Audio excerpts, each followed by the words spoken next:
Best उपक्रमातील कामगार कर्मचाऱ्यांच्या वेतनामधून युनियन करता सूची पद्धतीने सभासद वर्गणी गेल्या 5 वर्षापासून भरून घेऊन बेस्ट प्रशासनानं युनियनला कामगारांच्या वेतनामधून कपात करून दिली नाही। त्यासाठी मुंबई इलेक्ट्रिक वर्कर्स युनियन आणि बेस्ट वर्कर्स युनियन ह्या 2 मान्यताप्राप्त प्रातिनिधिक संघटनेनी बेस्ट प्रशासनासमवेत जो समझोता करार केला आणि उच्च न्यायालयाच्या आदेशाप्रमाणे जो सामंजस्य MOU करार केला त्याप्रमाणे बेस्ट प्रशासनानं गेल्या 5 वर्षापासून सभासद वर्गणी कामगारांच्या वेतनामधून कपात करून दिली नाही। त्यासाठी मुंबई उच्च न्यायालयाच्या न्यायमूर्तींनी दिनांक 18 नोव्हेंबर 2025 रोजी एक बेस्ट प्रशासनाला सूचित केलं आहे की कामगारांच्या वेतनामधून सन 2022-23, 23-24, 24-25, 25-26 आणि 26-27 सालासाठी सभासद वर्गणी कपात करून देण्यासाठी प्राधिकारपत्र भरून घेण्यात यावे। त्या अन्वये बेस्ट प्रशासनानं 16 डिसेंबर 2025 रोजी सूचना नोटीस विभाग प्रमुखांना व कामगारांच्या माहितीसाठी प्रसिद्ध केलेली आहे की बेस्ट उपक्रमाच्या कामगारांच्या वेतनामधून सूची पद्धतीनं सभासद वर्गणी कपात करून युनियनला देण्यासाठी तुम्हाला अभिप्रेत असलेल्या युनियनलाच सभासद वर्गणी द्यावी म्हणून प्राधिकारपत्र 22 डिसेंबर 2025 ते 21 जानेवारी 2025 पर्यंत भरून देण्याचा परिपत्रक प्रसिद्ध केलेला आहे आणि या परिपत्रकाप्रमाणे सगळ्या विभागातील कामगार युनियनचे प्रतिनिधी हे सभासद वर्गणी कपात करून घेण्यासाठी प्राधिकारपत्र भरून देत आहेत। आम्ही या सर्व कामगार कर्मचाऱ्यांना आव्हान करून एक पत्रक प्रसिद्ध केलेलं आहे की या बेस्ट उपक्रमामध्ये एकूण 22 कामगार संघटना आहेत आणि या 22 कामगार संघटना सध्या 4-5 कामगार संघटना स्थापन झालेल्या आहेत। बेस्ट प्रशासनानं जो फतवा काढला आहे, जे शुद्धीपत्र काढलं आहे ते एकदम चुकीचं, बेकायदेशीर। कारण शुद्धीपत्रकामध्ये त्यांनी स्पष्ट केले की पूर्वीपासून वर्गणी जमा करणाऱ्या कामगारांना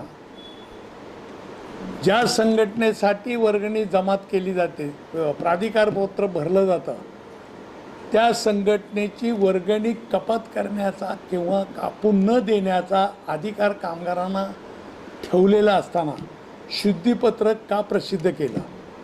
कारण ह्या राजकीय संघटना काल परवा दिवशी स्थापन झालेल्या आहेत, त्यांना गेल्या 5 वर्षाची सभासद वर्गणी मिळावी म्हणून बेस्ट प्रशासनानं प्रसिद्ध केलेलं शुद्धीपत्रक हे चुकीचं आणि बेकायदेशीर आहे असं आम्ही जनरल मॅनेजर साहेबांना सूचित केलेलं आहे।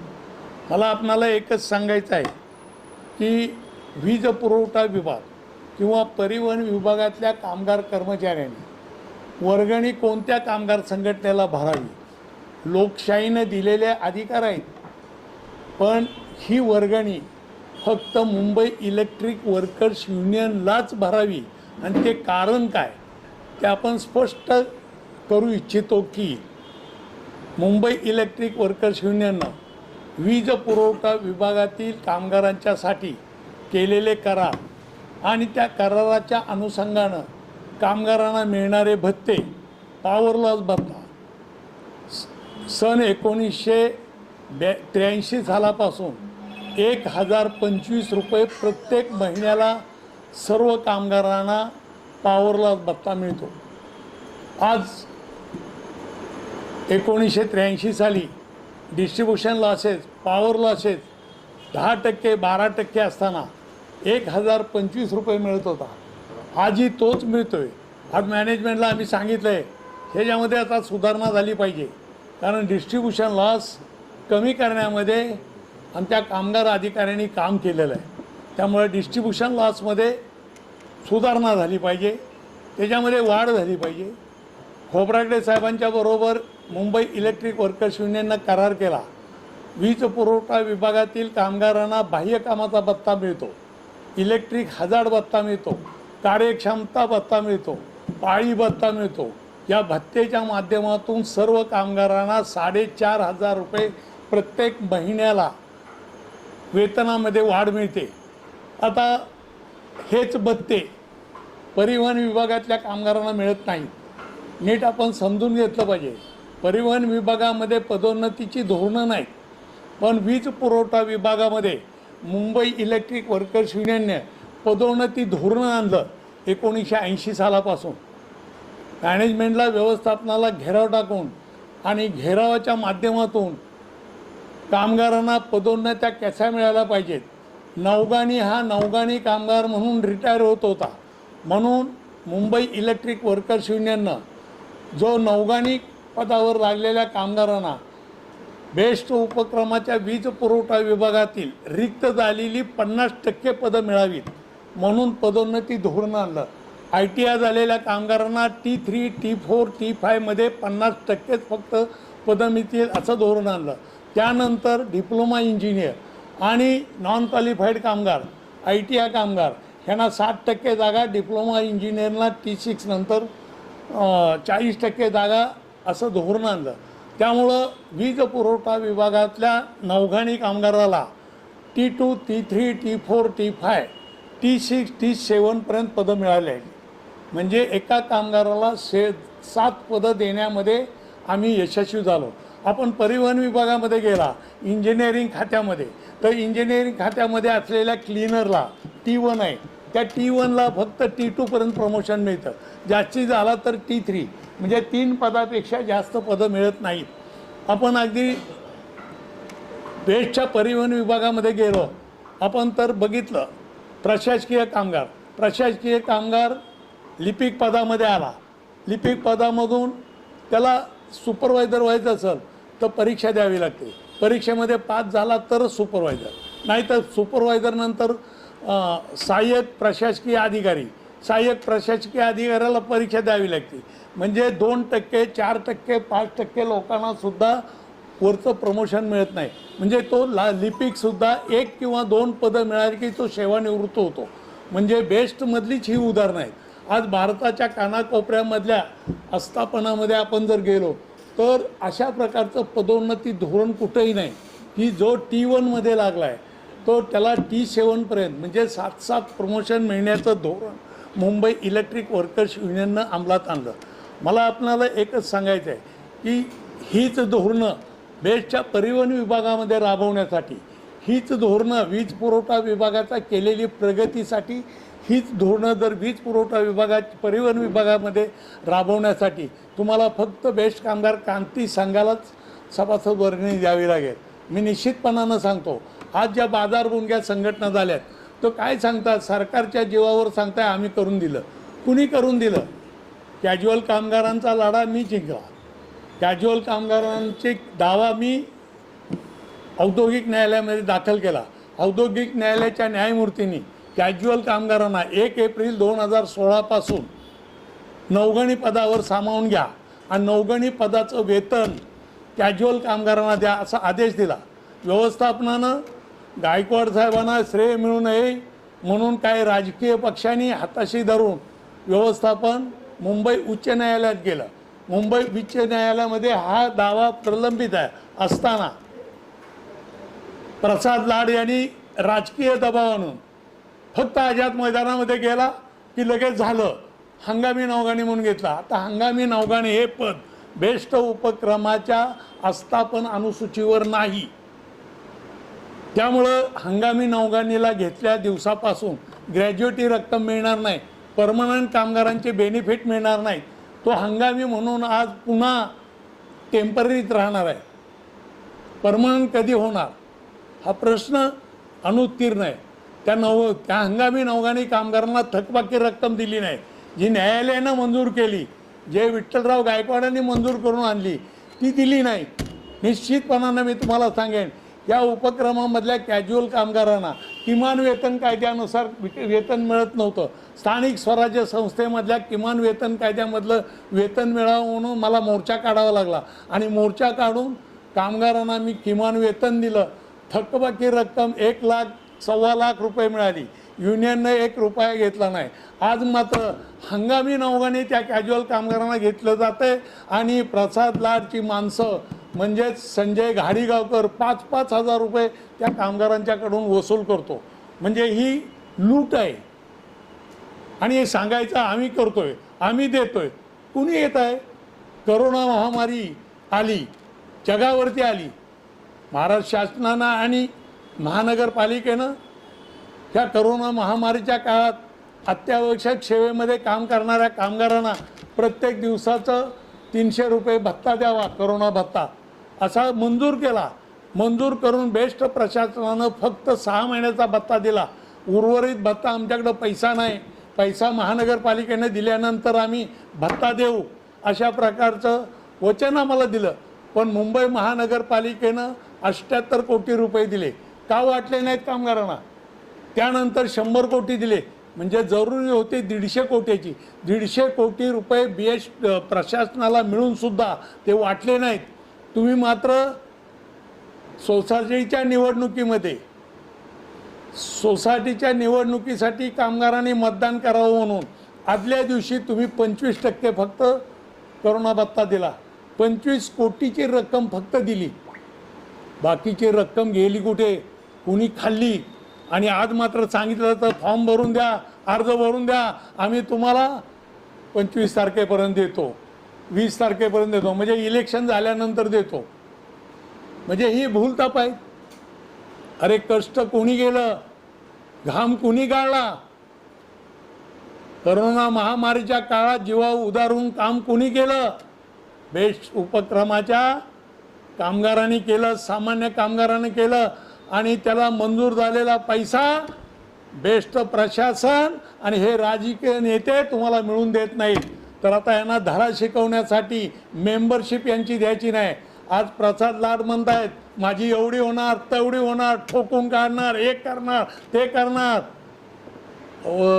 प्रसाद लाड साहेब, तुम्ही तुमचं घरदार विकून पैसे आणलेले नाहीत. मुंबई महानगरपालिका कायदा काय सांगतोय? मुंबई महानगरपालिका कायद्याअंतर्गत हा बेस्ट उपक्रम येतो. मुंबई महानगरपालिकेचा अंगीकृत उपक्रम बेस्ट उपक्रम आहे. मग कायदा काय सांगतो? मुंबई महानगरपालिका सुधारित कायदा 1988 अन्वये जर बेस्ट उपक्रमाला फायदा झाला तर त्या फायद्याच्या 40% रक्कम मुंबई महानगरपालिकेला द्यावी लागते. आणि जर तोटा झाला तर महानगरपालिकेनं सगळा तोटा BSTचा भरून काढला पाहिजे. कारण ह्या महानगरपालिकेच्या अखत्यारीतच अर्थसंकल्प, महानगरपालिकेचा अर्थसंकल्प, महानगरपालिकेच्या अंडर येणाऱ्या फायर ब्रिगेड, रुग्णालय यांचा अर्थसंकल्प आणि मुंबई महानगरपालिकेच्या अखत्यारीत असलेल्या बेस्ट उपक्रमाचा अर्थसंकल्प. म्हणजे महापालिकेचाच हे अर्थसंकल्प आहे. मग महानगरपालिकेकडं कोट्यावधी रुपये आज पडून आहेत आणि त्या कोट्यावधी रुपये जर बेस्ट उपक्रम चालवण्यासाठी हा जनतेचा उपक्रम आहे आणि जनतेच्या हितासाठी तिचा वीज पुरवठा जनतेला बरोबर मिळाला पाहिजे, प्रवासी सेवा चांगली मिळाली पाहिजे आणि यासाठी जर मुंबई महानगरपालिकेला पैसे खर्च करावे लागतात ते केले पाहिजेत. मग मुंबई महानगरपालिकेने दिलेले 78 कोटी रुपये आणि नंतर दिलेले 100 कोटी रुपये आज बेस्टच्या कामगारांना वाटले गेले नाहीत. आज बेस्टच्या कामगारांना फसवलं जातं आहे, आज बेस्टच्या कामगारांना गुलाम ठरवलं जातं आहे आणि मग तुमचे पैसे आम्ही मिळवून देणार, मग आम्ही मिळवले अशी शेती मिळवण्यासाठी हे मूर्खपणा चाललेला आहे. तर हा मूर्खपणा थांबवायचा असेल तर या राजकर्त्यांना आता आपल्याला धडा शिकवावा लागेल. आणि म्हणून मित्रांनो, बेस्ट बचाव, आपणाला माहिती नसेल की बेस्टची आर्थिक परिस्थिती खालावली म्हणून बेस्ट प्रशासनं गेल्या 7-8 वर्षापासून कामगारांची रिक्त पदं भरली नाही, रिक्त पदावर पदोन्नत्या दिल्या नाहीत. हा फतवा कुणी काढला? महापालिका आयुक्तांनी. महापालिका आयुक्तांनी आदेश दिले, सरकारनं आदेश दिले की हा VSCचा तोटा भरून काढायचा असेल तर तुम्ही कामगार सेवानिवृत्त झाले त्यांची पदं भरू नका, कामगारांना पदोन्नत्या देऊ नका, आर्थिक बचत करा, कामगारांना मिळणारे फायदे गोठवा, LTA गोठवा, शिष्यवृत्त्या गोठवा, सबसिडी देतात तो गोठवा, उपहारगृहाचे हे मिळते ते गोठवा. आणि या सगळ्याच्या विरोधात महागाई भत्ता गोठवा. या सगळ्याच्या विरोधात मुंबई इलेक्ट्रिक वर्कर्स युनियनने बेस्ट प्रशासनाच्या विरोधामध्ये 35 दावे औद्योगिक न्यायालयामध्ये सादर केले.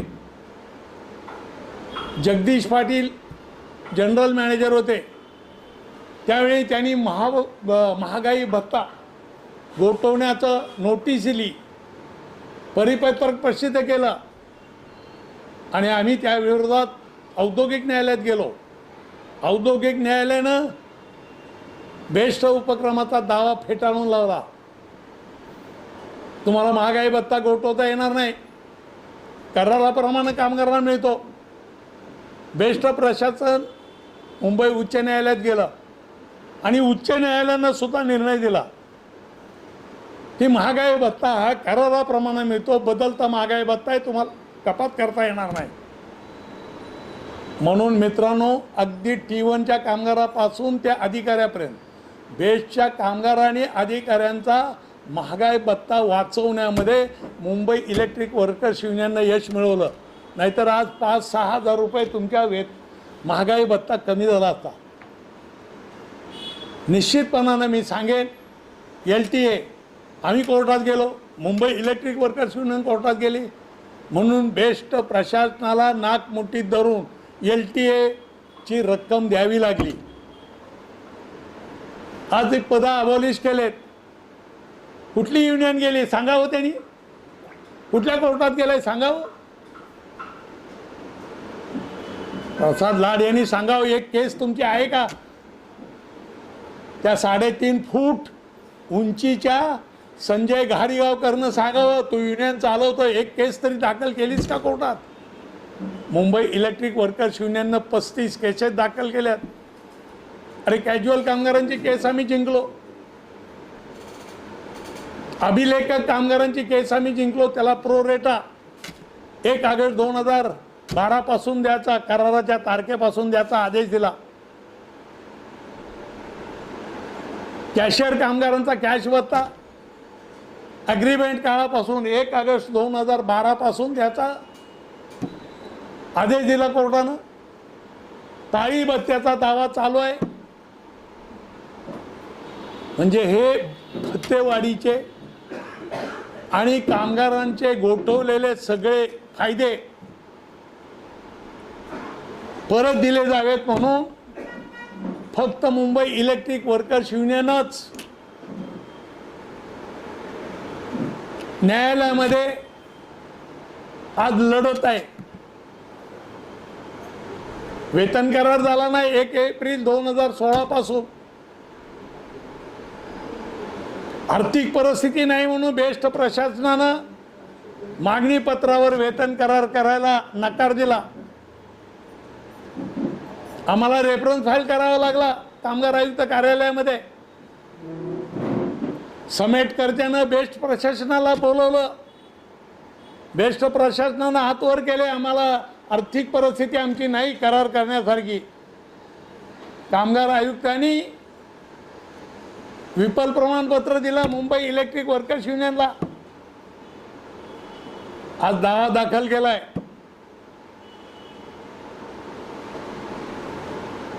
रेफरन्स फाईल केलाय मागणी पत्रावर करार करावा म्हणून. आणि आज माझं एव्हिडन्स चालू आहे. अर्ध एव्हिडन्स झालंय.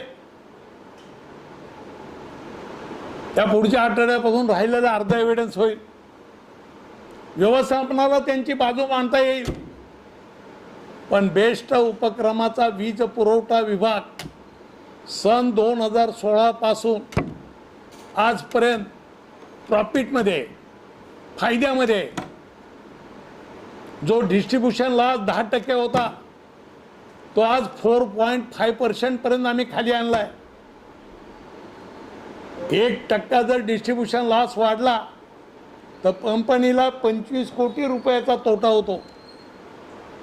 आणि आज तो डिस्ट्रीब्युशन लॉस माझ्या कामगार अधिकाऱ्यांनी 5% कमी केला. म्हणजे 125 कोटी रुपये प्रत्येक वर्षी माझ्या 72 कामगारांनी अधिकाऱ्यांनी वाचवले. मग 5 वर्षासाठी मला 500 कोटी नको, 300 कोटीचा करार करा. 7व्या वेतन आयोगाप्रमाणे आम्हाला वेतन वाढ द्या. मूळ पगारामध्ये 32% वेतन वाढ मिळाली पाहिजे 7व्या वेतन आयोगाप्रमाणे. वार्षिक इन्क्रिमेंट 3% आम्हाला मिळालं पाहिजे. आज आम्हाला किती मिळतं? 1.5%. थकबाकी आम्हाला 1 एप्रिल 2016 पासून मिळाली पाहिजे. सगळ्या भत्त्यामध्ये वाढ मिळाली पाहिजे. पर करार परिपूर्ण करायचा नाही. बेस्ट कामगारांच्या तोंडाला पानं पुसायची, थकबाकी द्यायची नाही आणि मी केलं म्हणून मिरवायचं. म्हणून मित्रांनो, औद्योगिक न्यायालयामध्ये आम्हाला जावं लागलं. आज बेस्ट उपक्रमाची परिस्थिती काय? आज बेस्ट उपक्रमाचा धारावी, त्याच्या लगतची माहीमची खाडी, भौगोलिक संलग्न विभाग, माहीमची जंगलं आणि पाणी पुरवठा क्षेत्र आज अदानी सांगताय आम्हाला मिळावी. अदानीनं अर्ज केला महाराष्ट्र विद्युत नियामक आयोगाकडं.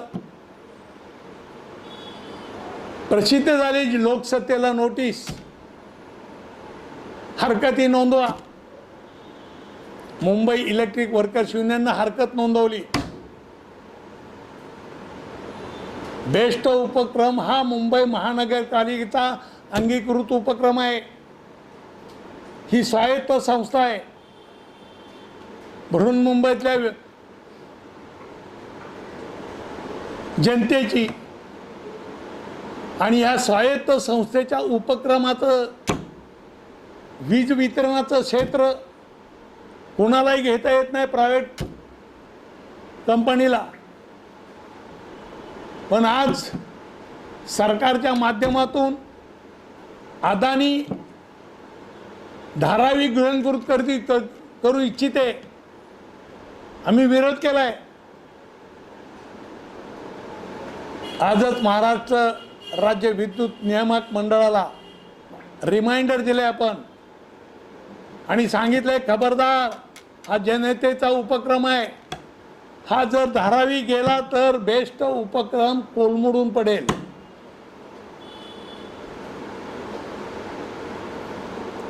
हा उपक्रम मोडीत निघेल. त्यामुळं आता कामगार कर्मचाऱ्यांनी जागृत राहिलं पाहिजे. आज प्रसाद लाडला मेंबरशिप हवे कशासाठी?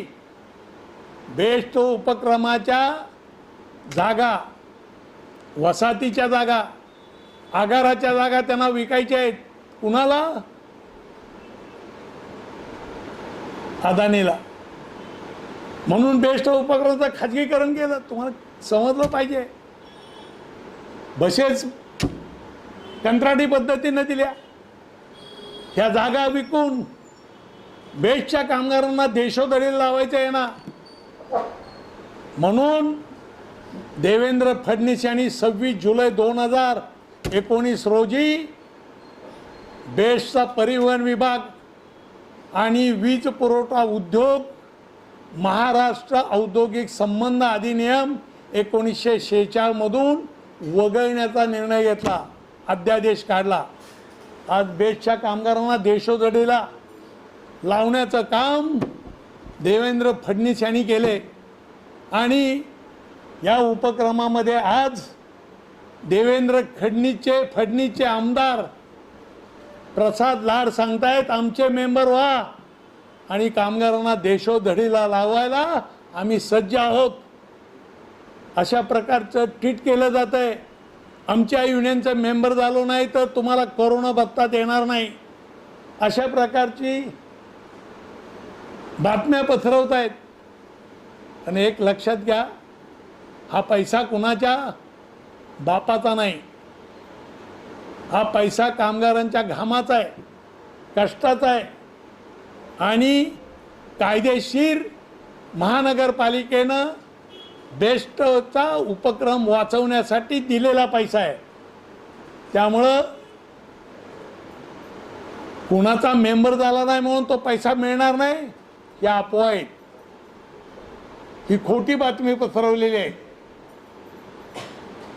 आता वीज पुरवठा विभागाची मान्यता प्राप्त प्रातिनिधिक संघटना मुंबई इलेक्ट्रिक वर्कर्स युनियन आहे. जे कामगार सभासद नाही त्यांना माझ्या युनियनने केलेला पॉवर लॉस भत्ता मिळत नाही का? मिळतो. आउटडोअरचा भत्ता मिळतो. इलेक्ट्रिक हजार मिळतो मिळतो. उलटे ऑनलोन पद्धतीनं आलेल्या कामगारांना सुद्धा हे माझे सगळे भत्ते मिळाले पाहिजेत म्हणून व्यवस्थापनाला मी साकडं घातलं आणि ते मिळवून घेतले. नीट समजून घ्या. त्यामुळं या उपक्रमामध्ये बेस्ट प्रशासनाच्या ध्येय धोरणाविरोधात आज 35 दावे आहेत. मुंबई उच्च न्यायालयामध्ये 4-5 दावे आहेत बेस्ट प्रशासनाच्या विरोधात. आणि असे दावे कुठल्याही युनियननं दुसऱ्या दाखल केले नाहीत. तुम्हाला एकमेव युनियन मिळेल. म्हणून वीज पुरवठा विभागातील कामगारांनी आणि परिवहन विभागातल्या कामगारांनी आता मुंबई इलेक्ट्रिक वर्कर्स युनियन आणि बेस्ट कामगार क्रांती संघाचे सभासद भरा. आम्ही कळकळीची विनंती करतोय.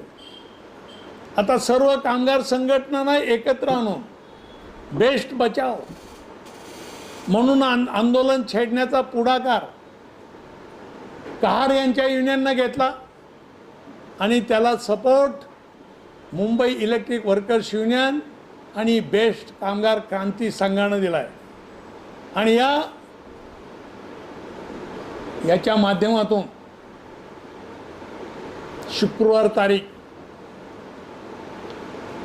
9 जानेवारी 2025 रोजी मराठी पत्रकार संघामध्ये पत्रकार परिषद आयोजित केली दुपारी 2 वाजता. आणि आंदोलनाची दिशा ठरवण्यासाठी शनिवार दिनांक 10 जानेवारी 2026 रोजी सायंकाळी 5:30 वाजता शिरोडकर हॉल येथे कामगारांची, मुंबईतल्या जनतेची प्रचंड सभा आपण बोलवलेली आहे. आणि या सभेमध्ये बेस्ट वाचवण्यासाठी धोरण जाहीर होणार. या सभेमध्ये आंदोलनाची रूपरेखा जाहीर केली जाणार. म्हणून बेस्ट उपक्रमातील कामगार कर्मचाऱ्यांनी जागृत न होऊन कुठल्याही कामगार संघटनेच्या भूलथापांना बळी पडू नका. लबाडानं दुसऱ्यांनी केलेल्या मेहनतीवरती रेघोट्या वाढणाऱ्यांना धडा शिकवण्यासाठी आता सगळ्या बेस्ट कामगारांनी सज्ज व्हावं असं मी आव्हान करतो. जय हिंद, जय महाराष्ट्र.